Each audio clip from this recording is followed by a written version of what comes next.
श्री शिवाय नमस्तुभ्यम। हर हर महादेव। पंडित प्रदीप जी मिश्रा द्वारा श्री देव महादेव शिव महापुराण कथा, जो कि 5 दिसंबर से 11 दिसंबर तक 2023 तक जलगांव महाराष्ट्र में हो रही है। ये 7 दिवसीय शिव महापुराण कथा है, जो आस्था, फेसबुक और यूट्यूब के माध्यम से लाइव देखी जा सकती है। कथा रोचक जानकारियों से भरपूर थी। गुरुजी ने बहुत अच्छी जानकारियाँ दी, जिसमें सोमवार के दिन करने वाला विशेष मनोकामना पूर्ति उपाय बताया है।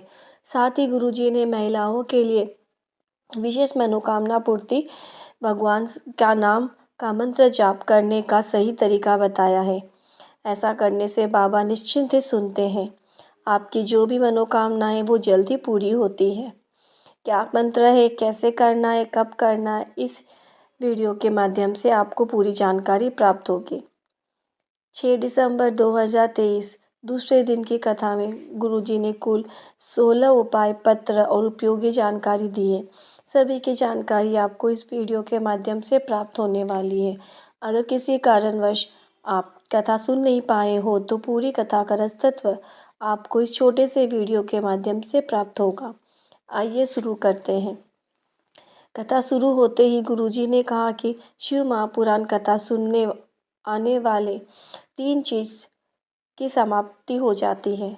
अन्य जो व्यक्ति शिव महापुराण कथा सुनने आता है, उसकी 3 चीज़ का समापन हो जाता है, जिसमें पहला है भूख।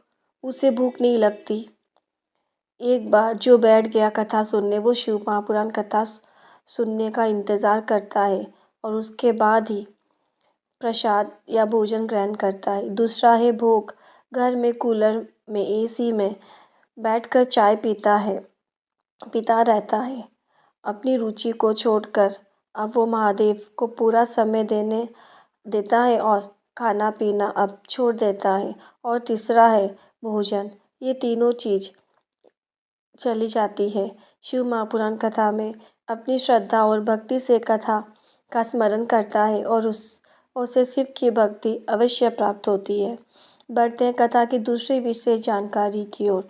गुरुजी ने कहा, सांप काटे तो उसका इलाज होता है, बिच्छू काटे तो भी इलाज होता है, कुत्ता या कोई भी जानवर काटे तो इसका इलाज होना संभव है, पर इंसान को काटे तो उसे कोई नहीं बचा सकता, अन्यथा उसका इलाज होना असंभव जैसा होता है।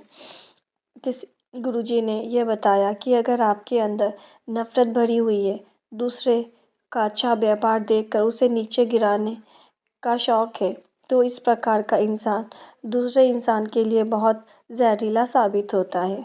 बढ़ते हैं कथा की तीसरी विशेष जानकारी की ओर। ये कथा 11 दिसंबर 2023 को पूर्ण हो जाएगी। अगली कथा अमरावती में 16 दिसंबर से 21 दिसंबर तक होगी और उसके बाद कथा शुरू होगी वहाँ पर 1 बजे से 4 बजे तक। बढ़ते हैं कथा की चौथी विशेष जानकारी की ओर। शकुंतला जी पत्र लेकर आई, जिसमें लिखा था 16 वर्ष हो गए थे, संतान का सुख नहीं था। किसी ने कहा पशुपति नाथ का व्रत करो और सफ़ेद आंकड़े का जड़ का उपाय करो। मैंने भी वही किया, पशुपति व्रत किया। उसके बाद मैंने सफ़ेद आंकड़े की जड़ का उपाय तुमरुका जी के नाम से शिवालय में जाकर किया। मेरे घर में 2 पुत्र रत्न की प्राप्ति हुई है। इसी का आभार व्यक्त करने के लिए मैं कथा पंडाल में आई हूँ। बढ़ते हैं कथा की 5वीं विशेष जानकारी की ओर।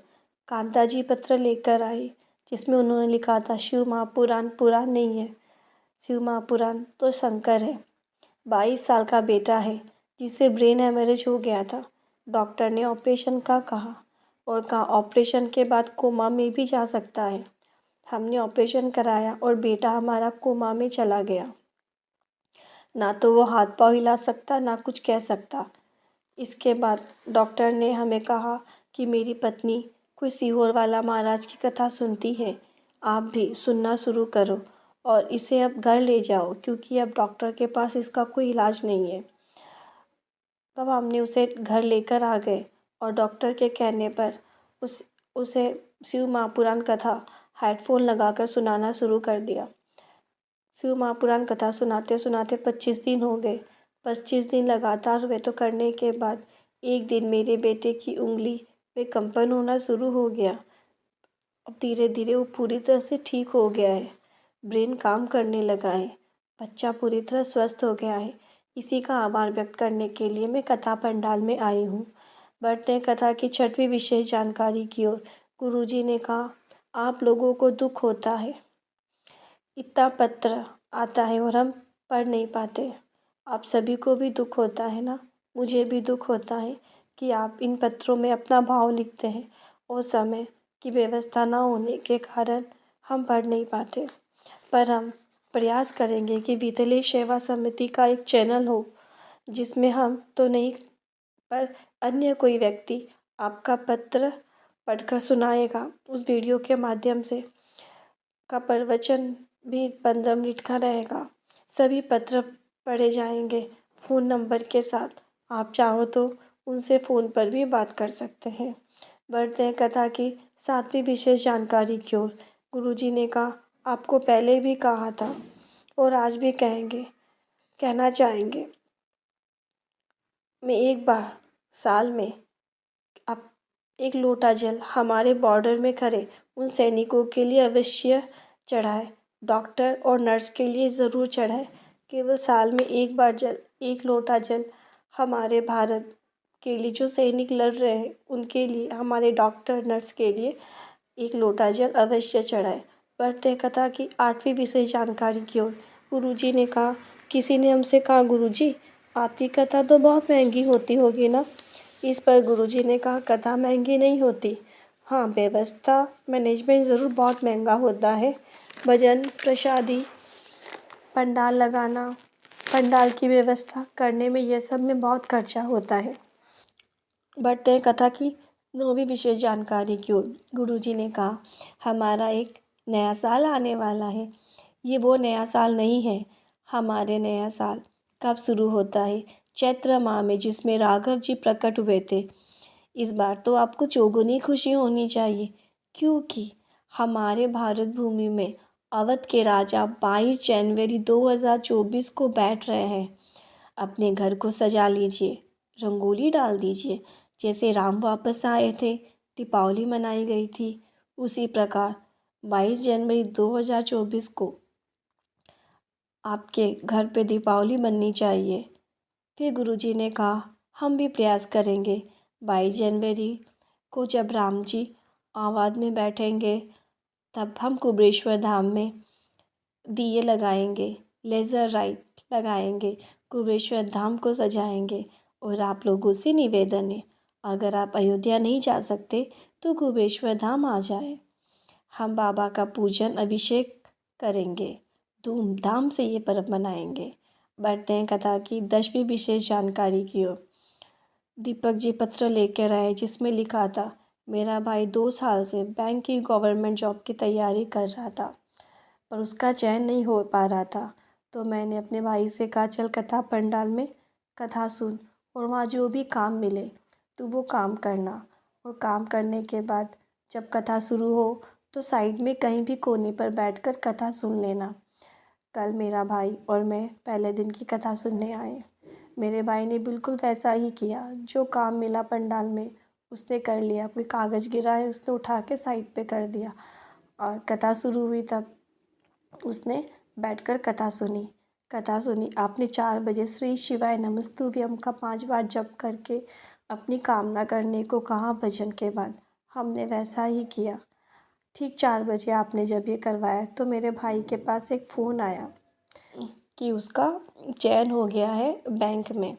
वो परीक्षा उसने 2021 में जनवरी में दी थी और आज उसका फ़ोन आया कि उसे बैंक में नौकरी लग गई है गवर्नमेंट की। इसी का आभार व्यक्त करने के लिए मैं कथा पंडाल में आया हूँ। बढ़ते हैं कथा की 11वीं विशेष जानकारी की ओर। स्वाति जी पत्र लेकर आई, जिसमें लिखा था, मेरे शरीर में गठान हो गई थी। डॉक्टर को दिखाया तो डॉक्टर ने 4th स्टेज का ब्लड कैंसर बताया, 6 केमोथेरेपी बताए। समझ में नहीं आ रहा था क्या करूं। पड़ोसन ने बताया कि मंदिर जाया कर, बेलपत्र खाया कर, तू ठीक हो जाएगी।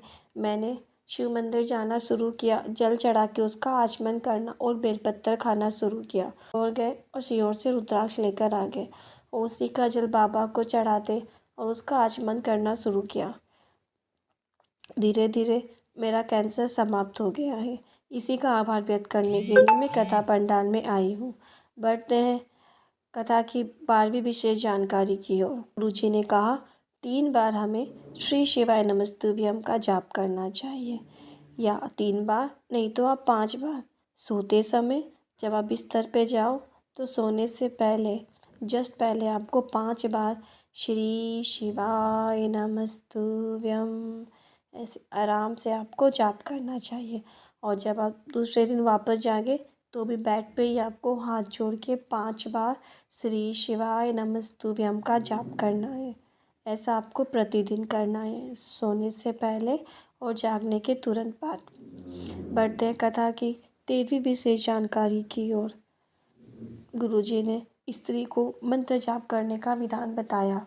गुरुजी ने कहा स्त्रियाँ जब भी मंत्र जाप करें तो पहले कभी भी ओम का उच्चारण ना करें। वो हमेशा नमः शिवाय ओम, नमः शिवाय ओम, नमः शिवाय ओम इस तरह से जाप करें। पहला शब्द ओम ना निकाल के नमः शिवाय ओम, नमः शिवाय ओम का जाप करें। और जब पुरुष ओम नमः शिवाय का जाप करे तो ऐसे करें, ओम नमः शिवाय, ओम नमः शिवाय। लेकिन जब किसी मंदिर में देवालय में पति पत्नी साथ पूजा करा रहे हो, तब आप पति पत्नी जब साथ पूजा करते तो पत्नी ओम नमः शिवाय से उच्चारण शुरू कर सकती है। पत्नी ओम नमः शिवाय से उच्चारण शुरू कर सकती है। ये बात पंडित प्रदीप जी मिश्रा ने पहले किसी कथा में बताई थी। अगर आपको स्मरण नहीं रहता है तो आप श्री शिवाय नमस्तुभ्यम का भी जाप कर सकते हैं। बढ़ते हैं कथा की 4थी विशेष जानकारी की ओर। शिवलिंग पर बेलपत्र चढ़ाए तब भी आपको हमेशा मंत्र जाप करके चढ़ाना चाहिए। श्री शिवाय नमस्तुभ्यम, नमः शिवाय ओम, पंचाक्षर मंत्र या षडाक्षर मंत्र, जो मंत्र आपको याद हो वैसे आप चढ़ा सकते हैं। बढ़ते हैं कथा की 15वीं विशेष जानकारी की ओर। गुरुजी ने कहा वैष्णव जी एक पत्र लेकर आई जिसमें लिखा था मेरी बेटी को 1.5 साल से ब्रेन ट्यूमर था। उन्होंने पत्र में लिखा कि मैं 1.5 साल तक बॉम्बे हॉस्पिटल में रुकी, मेरी बेटी का कोई इलाज नहीं हो पाया। फिर मेरी ननद ने कहा मुझे टीवी पर शिव महापुराण कथा आती है उसे सुनना। मैंने शिव पुराण सुनना शुरू किया और 1 लोटा जल शिवलिंग पर प्रतिदिन चढ़ाना और बेलपत्र चढ़ाना शुरू किया। जल लेकर आती और बेटी को पिला देती। अब मेरी बेटी धीरे धीरे स्वस्थ होने लगी है, उसका मन चित्त भी ठीक होने लगा है। बढ़ते हैं कथा की 16वीं विशेष और आखिरी जानकारी की ओर। गुरुजी ने कहा कि सोमवार के दिन शिव जी ने कहा है जो शिवलिंग पर जल चढ़ाकर आता है माँ लक्ष्मी जी स्वयं उसके घर पर जाती है। गुरुजी ने कहा कि शिव महापुराण में शिव जी ने कहा है कि लक्ष्मी और महालक्ष्मी में फ़र्क होता है। लक्ष्मी वो होती है जो आती है और फिर चली जाती है, पर महालक्ष्मी जब आती है तो फिर कभी नहीं जाती। आज की वीडियो में बस इतना ही। अगर मेरे द्वारा दी गई जानकारी आपको ज़रा भी हेल्पफुल लगी हो तो कमेंट में हर हर महादेव लिखना ना भूलें और साथ ही लाइक, शेयर और बेल आइकन को क्लिक करना ना भूलें, जिससे जब भी मैं न्यू वीडियो अपलोड करूं आपको नोटिफिकेशन मिल जाए और आप वीडियो को देख सकें।